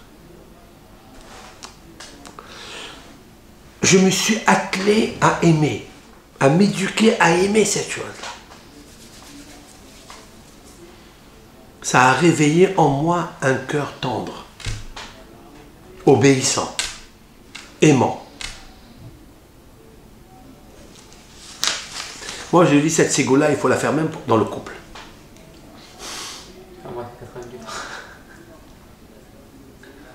Tu vois ta femme qui travaille, va, elle vient, elle fait le ménage, elle fait le linge, elle fait le truc.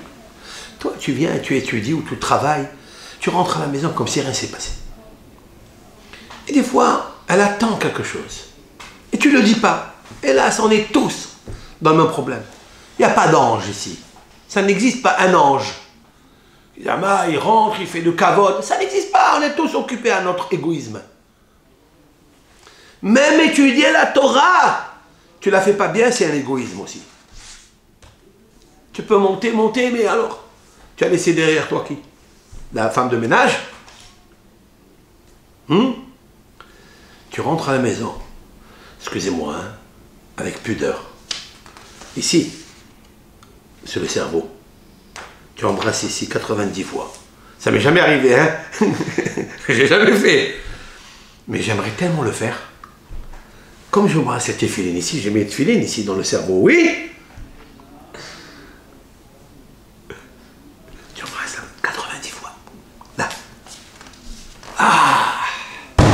Qu'est-ce que tu crées en toi? Est-ce que tu es capable de le faire une fois? Une. Combien tu vas éveiller en toi le sentiment qu'elle existe et que tu as une appartenance, une estime vers elle. Ben j'ai pris ça, j'ai mis ça dans le tefilin. Pareil pour la mezouza, les femmes, elles mettent pas le tefilin. Il y a beaucoup de femmes qui écoutent nos shiurim, qui écoutent en général, tous les shiurim c'est les femmes. Dieu bénisse, Dieu les protège. Oui. Il y a la mezouza. Mais pas les tefilin, mais il y a la mezouza. Tu rentres, tu sors, tu rentres, tu sors, tu la regardes même pas. Elle te dit, oh, je suis là. Qu'est-ce qu'il y a au-dessus? Il y a le nom de Dieu, Shin Dalet Yud. Le nom de Hachem qui te protège. Hachem lui-même, le roi des rois, il te protège ta maison. Le monde, il est à l'envers ici. C'est une parole de Rabbeinu Akadosh, attention.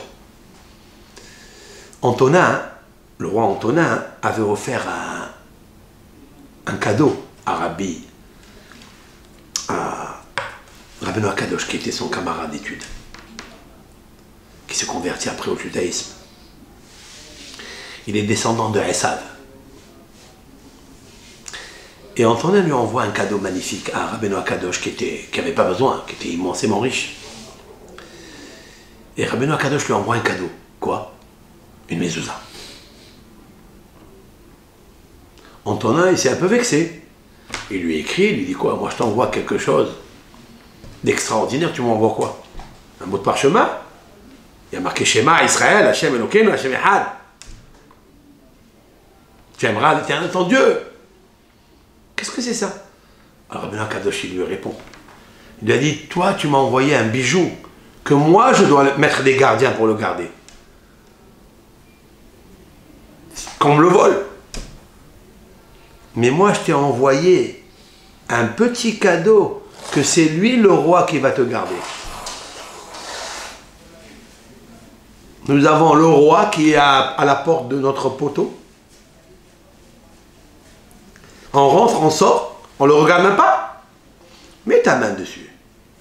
Embrasse. Habitue-toi à embrasser. Moi j'ai mis des mezuzot à la taille de ma bouche. Parce que la mezouza, il faut se mettre debout. Où on pose la mezouza, il ne faut pas la poser en haut, ni trop court. Tu te mets debout, tu divises la porte en 3 tiers. Tu la poses à la limite du 2e tiers, qui arrive toujours aux épaules, face à la bouche. Moi, des fois, je vous dis la vérité, j'embrasse avec la bouche la mezouza. Je dis, allez là, regarde. Il y a le nom de Dieu dedans. Alors, 1 fois, 2 fois, ça me dit rien. 2 fois, 3 fois, hop, je peux plus m'en passer de mettre la main au moins. Les téphilines, tu prends tes téphilines. N'attends pas le salaire que Hachem, il veut te récompenser en faisant les mitzvot, les téphilines, etc. Tu ne le connais pas alors. Tu ne le connais pas, le salaire. Mais n'est pas un sale air quand tu veux les mettre. Prends les téphilines. Tu dis à Hachem Yitbarach, j'aime tes téphilines. Je ne désire pas le salaire que tu veux me donner. La récompense sur ça. Prends-les. C'est inversé dans les psaumes. Ashrei ish yireh Adonai. Heureux l'homme qui craint Dieu. Be mitzvotav hafetz meod. Ces mitzvot, ces recommandations, ces statuts hafetz, ils désirent meod beaucoup. Nos sages dans le traité Yerushalmi disent de Jérusalem, Be mitzvotav velo bischar mitzvotav. Celui qui craint Dieu, il aime la mitzvah, pas la récompense de la mitzvah. Donc je prends cette mitzvah, je l'embrasse, je lui dis je t'aime. Rentre en moi. J'ai attendri mon cœur avec ça. Moi je suis rien, moi, c'est vrai. Mais moi, c'est moi. J'ai envie d'aimer. J'ai envie d'ouvrir un peu mon cœur. De recevoir des faisceaux lumineux de la mitzvah, telle qu'elle est, dans ce monde. Vahai bahem. La paracha de Kedoshim nous dit, tu feras les mitzvot pour vivre. C'était pour vivre. Il y a qui disent pour vivre dans l'au-delà. L'au-delà, moi je ne le connais pas encore. Moi je veux vivre ici et bien. Comment on vit? Comment aimer? Tu aimeras l'Éternel. Comment l'aimer? Très bien. Prends ces mitzvot. Quand tu prends Birkat Amazon, quand tu prends un livre de Torah, tu lui as inversé, embrasse. Quand tu cites le nom de Dieu dans les bénédictions, embrasse. J'ai fait une expérience ce matin, les 18 bénédictions du matin, il y en a 18. À chacune d'elles, quand je suis arrivé, Baruch Ata Hashem, le maître du monde, Hayahoveveye, il est, il était, il sera, Elokeinu, la puissance des nécessaires de toutes les puissances, j'ai embrassé. 18 fois, j'ai embrassé. J'ai essayé, j'ai dit peut-être, pourquoi pas. Ah, ça m'a donné quelque chose. J'appartiens à quelqu'un. Tu m'appartiens. Sinon, j'appartiens à Nabucodonosor. Pardon. Dinosaure. Nabucodonosor. Hein? Oui, tu veux dire quelque chose? Dans le schéma, c'est bien quand on arrive au verset des téphilines, pas seulement aussi que d'embrasser les tissus, mais d'embrasser les téphilines aussi dans ces versets-là. Embrasser les téphilines, il est voilà, très bien, c'est vrai, c'est marqué notamment dans le Ben Ish Chai, dans les lois relatives aux téphilines, aux tzitzit aussi. Quand on arrive à Ukshartam le Ot Aliadecha, tu les attacheras comme signe sur ton bras, on embrasse les téphilines de la Vehayu les totafot benecha, comme phylactère entre tes yeux, pas ici, comme pensent les karaïtes, mais ici, comme pense la Torah orale, à Gemara, qui a traduit, qui a expliqué par analogie des termes, c'est ici et pas ici. C'est vrai que le texte est dit entre tes yeux, donc c'est ici. Mais nos sages ont expliqué dans la frontanelle, là où le bébé, quand il est petit, on voit le rofes, c'est l'endroit le plus tendre. C'est pour ça que j'ai dit qu'il faut embrasser sa main ici, sa femme ici. C'est là où on pose les tefilines, c'est là où il est tendre, c'est là où il est le cerveau. Il faut s'habituer à tout. Tout ce qui est bon pour l'homme, il faut le faire. Et donc on embrasse là. Mais moi j'ai posé avant. Donc voilà, Tazria, on revient. Tav, Torah. Tu dois aimer la Torah. Tu dois aimer l'étude de la Torah. Tu dois te forcer à étudier la Torah. Même si tu n'aimes pas. Mais Dieu m'a demandé de le faire. Quand tu finis d'étudier et quand tu commences l'étude, quand tu commences, pour celles et ceux qui ont des chaînes de Tehillim, il y a un hiratson à faire, il y a une préface, une introduction à lire. Il faut la lire avant de lire les Tehillim. Dans toute chose, il y a un couloir, il y a un vestibule, il y a une préparation.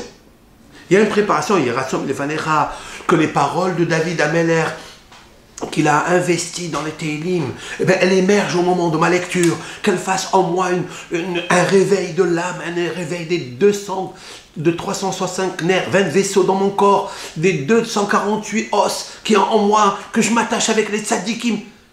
Pourquoi tout ça? Ne le fais pas parce qu'il y a une charge. Tu as envie de finir vite. Fais une chaîne de Tehillim, mais ne sois pas enchaîné dans la chaîne du Yetzer Hara.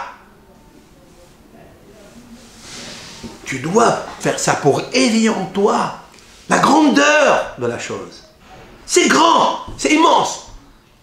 Au moment où tu le Tehillim, le monde entier est insignifiant. Les richesses du monde entière sont petits, infiniment petits, devant l'infiniment grand que tu profites des Tehillim, des Tefillim, de l'étude de la Torah. Tu dois embrasser tes Tehillim avant. Et quand tu finis, tu dois embrasser. Ça, c'est la Torah. Ishak et Tazria. Torah. Tefillim. Je vous ajouterai encore un. Temimout. Temimout, cela veut dire la naïveté. De faire les choses sans chercher à comprendre. Ne cherche pas le futur. Qu'est-ce qui va devenir? Profite du présent. Profite du présent. Hachem, il m'a donné la vie ce matin. Fais la prière. Gentiment, lentement. Profite. Embrasse le nom de Dieu quand tu le cites. Ah, tu vas me dire, mais à quoi ça sert? Tamim ti'eim Hachem Lokera. Sois intègre avec l'Éternel, mon Dieu. Tamim, même naïf. Quand on prend pour un naïf, pour un imbécile, c'est pas grave. Embrasse, même si on se moque de toi. Tamim. Voilà 3 choses. Zayin, Tazria. C'est quoi Zayin? Zayin, c'est Zimoun. Zimoun, ça veut dire invitation. Invite les pauvres. Invite les invités qui sont de passage dans la ville. Si tu as les moyens, fais-le.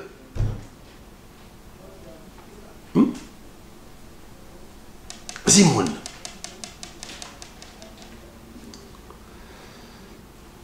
Zaït. L'huile d'olive. Qu'est-ce que c'est l'huile d'olive? La lumière. Shabbat. Pour Shabbat, pour le Shalom Bayit, pour l'éclairage de la maison, l'éclairage du cerveau de tes enfants, allume les bougies de Shabbat seulement avec l'huile d'olive. Zaït. Achète des bouteilles d'huile d'olive pour le Shabbat.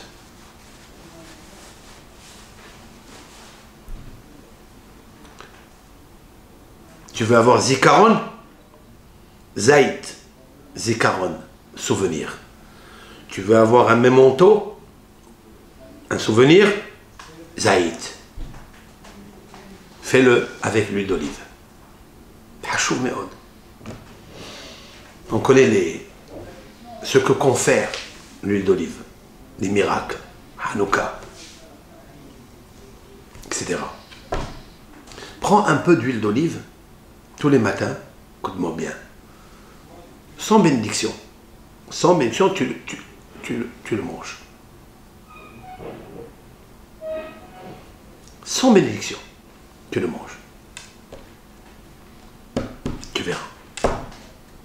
Tu as un zikaron, tu as un éclairage.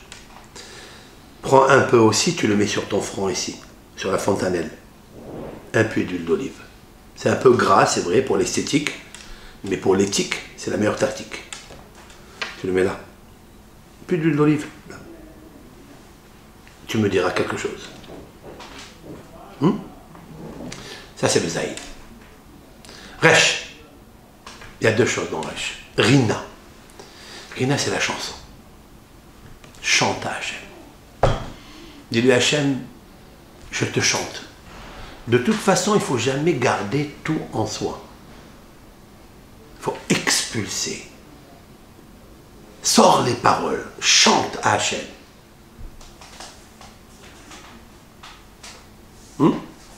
Chante-lui. Rina. Rina aussi, c'est la Tfila Betsibour. C'est la prière en communauté pour les hommes. De faire la prière en communauté avec 10 personnes. Exerce-toi. Expérimente-toi de ne pas rater Tfila Betsibour. Si c'est possible, avec 10 personnes. Comme le traité talmudique explique un des versets des prophètes. Hen el kabir loim atz lishmoa el harina ve el tefila. Je traduis. Hen, seulement. El, Dieu, kabir, puissant. Qu'est-ce que c'est que Dieu est puissant? Il est puissant quand il y a kabir. Kabir, c'est grand. Grand, c'est quand il y a beaucoup de monde. Ils sont nombreux. 10 personnes. il est puissant Dieu, quand il y a 10. Alors, l'ishmoa el arina, il exauce les prières. La deuxième du resh, je voudrais dire romemut. Romemut, c'est-à-dire élévation. Romem, élévation. C'est quoi l'élévation? Je vais vous dire quelque chose que je trouve vrai. Pourquoi une personne est stressée? Pourquoi elle a des peurs? Pourquoi elle est compressée, déprimée? Pourquoi? D'où ça vient? La causalité d'où vient? Parce qu'il a une estime de soi très petite, très basse. Il se dit, je vaux rien. Je suis petit, je suis capable de rien. C'est l'échec ici, c'est l'échec ici. Il n'a pas de chèque, que de l'échec. L'apostrophe, il est apostrophé toute la journée. Pourquoi? Je suis incapable. Incapable. Je ne sais pas parler, je ne sais pas ceci, je ne sais pas cela. L'estime de soi très petite, infiniment petite. Je viens lui dire à cette personne-là, Romemut, élève, fais grandir à tes yeux tes puissances. Tu as des forces insoupçonnées, latentes, cachées en toi. Réveille-les, propulse-les. Tu verras quand toutes les peurs elles disparaissent. Il faut se battre. Romemut. C'est une génération qui doit avoir la Romemut. Comme il est marqué dans les 21 des 24 livres, je ne sais pas encore la traçabilité.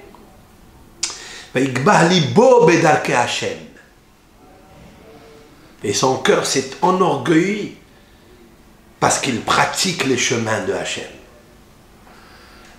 Qui va te propulser? Pas la richesse, la beauté, parce que tu as un beau corps, parce que tu es belle, parce que tu es beau, parce que tu es riche. Même si tu es pauvre, mais tu es riche dans les chemins de Hachem. Parce que tu parles la Torah, parce que tu mets tes tefillin, parce que tu te conduis avec naïveté, parce que tu chantes à Dieu. Alors ça te donne la Romemut. Tu es le fils de Hachem. Habibi. Grandis-le en toi. Cette génération-là qu'il nous faut. Le Yud. Le Yud, c'est quand tu fais les brachot, c'est Yehoud. Yehoud, ça veut dire union. Union, quand je dis Baruch Ata Hachem, qu'est-ce que c'est Hachem? Le maître du monde. Mais c'est quoi le maître du monde? Il est, il était et il sera. Elokeinu, c'est quoi Elokeinu, notre Dieu? Le Tout-Puissant, qui a toutes les facultés. C'est la puissance nécessaire du monde, qui n'a besoin d'aucune autre puissance. Et que tous les autres déesses sont pliés à lui, à sa parole, à son décret. Ça, je dois penser. Je dois faire l'union entre Hachem et Elokeinu. Hakadosh Baruch Hu et la Shekhinah. C'est comment ça s'appelle dans la Kabbalah, c'est ça? L'union. Yehud. Yud, c'est aussi Isurin. Isurin, ça veut dire quel est le commun des mortels dans ce monde et toujours qui n'a pas d'épreuves et des souffrances. Il n'y en a pas, ça n'existe pas. C'est vrai ou pas? Ça existe quelqu'un qui est top? Tout marche bien? Si quelqu'un il vous dit il marche bien, c'est qu'il ne marche pas. Mais celui qui est sincère et il dit ça ne marche pas du tout, c'est que ça marche. Il sourine quand tu reçois des épreuves dures, difficiles. Ne t'insurge pas. Il faut que tu saches que chaque épreuve, chaque difficulté, chaque gêne que tu as, elle a une adresse. C'est toi. Et il y a quelqu'un qui a posté, c'est lui, Dieu. Tu as posté la lettre là où il faut. Comme il a dit le Sava de Novardok, chaque bala a son adresse. chaque balle, chaque épreuve, chaque souffrance, elle a son adresse. Elle veut te dresser, que tu te redresses. Alors dresse tes oreilles. Accepte avec amour. Lorsque tu étudies la Torah, elle te donne cette force. Tu es grand. C'est un grand avec qui tu es attaché. C'est avec lui que tu vas te promener dans le Gan Eden. C'est les décrets divins. C'est avec lui que grâce à lui, tu vas préparer les invités à la maison. Tu vas préparer, tu vas chanter. Tu vas mettre tes téphilines. Accepte les souffrances avec amour. Dans le Talmud, le traité de Berachot, il parle des souffrances qui arrivent à l'homme. La Gemara dit que les souffrances que nous avons, c'est comme le sel sur la viande, sur la chair de la viande. De la même façon que le sel attendrit la viande, elle lui enlève tous ses parasites, tout le sang, qui est un nefesh, le sang parce qu'il n'est pas bon, interdit. La même chose, les souffrances qui viennent dans le corps humain, c'est pour atténuer et adoucir ton corps, attendrir ton corps. Si tu les acceptes avec amour, dit la Gemara 3 choses. Il verra un garçon. Il méritera d'avoir un garçon. Yarech Yamim, il allongera la vie. Et tout ce qu'il étudie, la troisième, tout ce qu'il étudie, ça s'incruste, ça s'imprime en lui. Il n'oublie rien. J'ai accepté avec amour ce qui m'arrive. Il sourit. Be'ahava, accepte. Celui qui accepte les Issouré, mais il a ces 3 choses. Issouré, mais Ahava, il a ces 3 choses. Tu peux me donner une preuve? Dans la Bible, le livre le plus vendu et le plus mal lu, Herbert Pagani. Tu peux me donner une preuve? Abraham Avinu. Abraham, le fondateur de la foi juive. Le fondateur de la Emouna. Combien d'épreuves et de souffrances Abraham il avait? 10 ans en prison. Après jeté dans la fournaise. Arrivé en Israël alors qu'il lui a promis monts et merveilles, la famine, pas d'enfants, Sarah est capturée, la guerre avec les 4 rois, la dispute avec l'autre, le 10e, alors j'avance et j'avance et j'avance. Finalement, il a un enfant, pas, parce qu'il a accepté tout avec amour. Il a invité les invités. Il a invité les invités. Il a chanté Hachem. Il a chanté Hachem.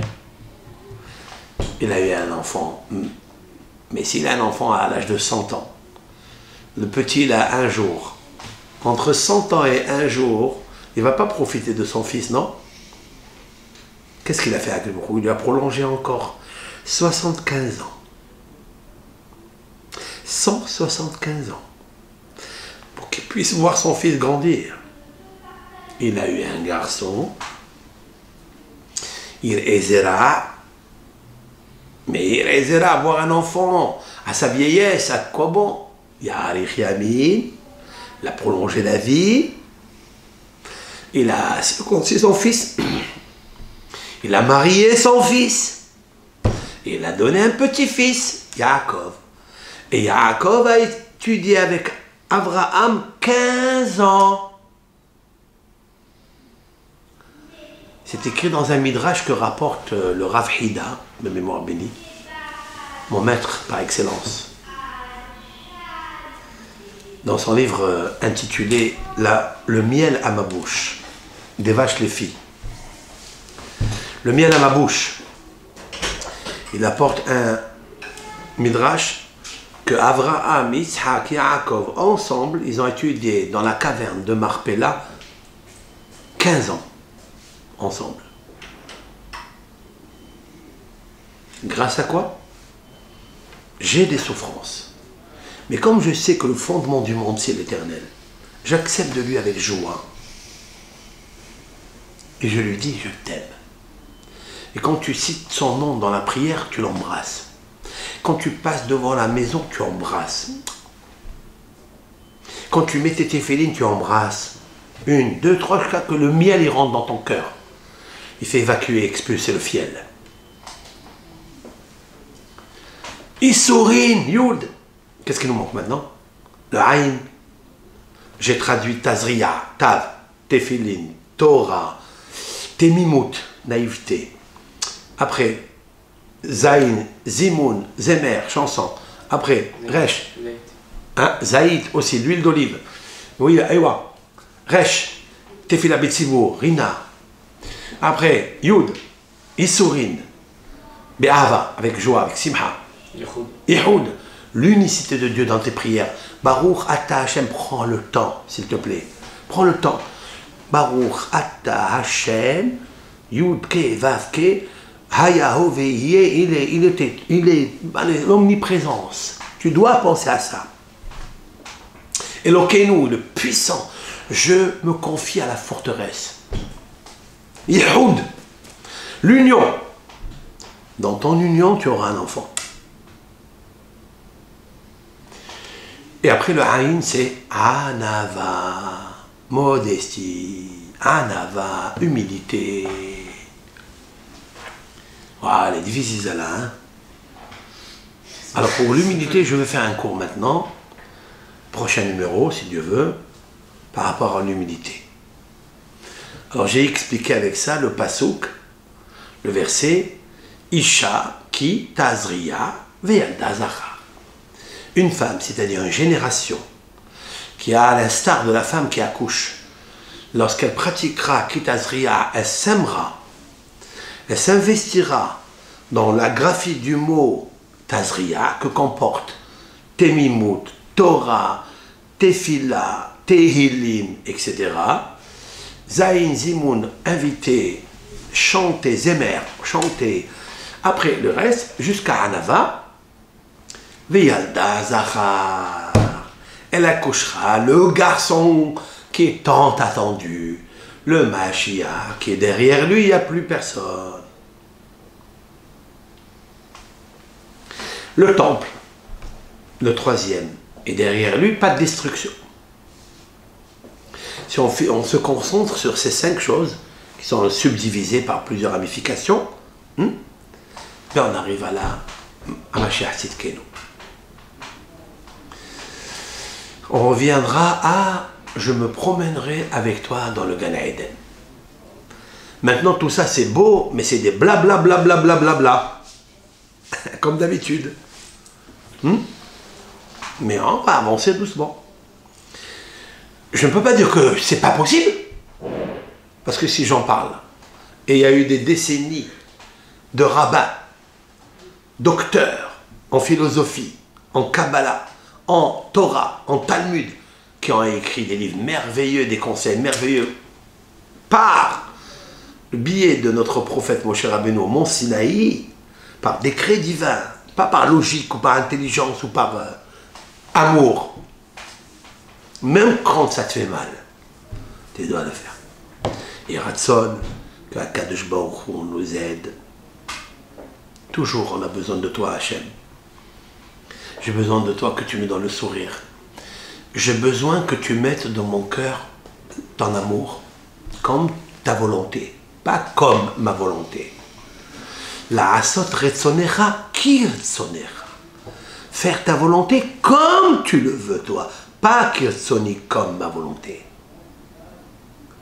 Même si c'est contre ma volonté, je dois faire ta volonté. Parce que cette volonté, elle s'inscrit dans les possibles. Et donc Hachem Yitbarach ait pitié de nous. Et enlève le Yetzer Hara qui est en nous. Parce qu'il va arriver un moment où l'Éternel va enlever la pierre qui est en nous. C'est une pierre. il est 7 prénoms du Yetzer Hara. Parmi les 7 prénoms, il y a Pierre. Even, c'est une pierre. J'expliquerai ça. Chaque chose, il a sa facette, il a son paramètre, il a son énergie. Lumière qui est cachée dans la particule noire de notre cerveau. Hashem Yitbarach, Ya'azor, Chol ha'am Israël, Yavi Shalom la'olam, Yavi Shalom la'adam, qu'il amène le shalom dans le âme, dans le monde, Ve'avo Mashiach Tzidkenu, Amen, Amen.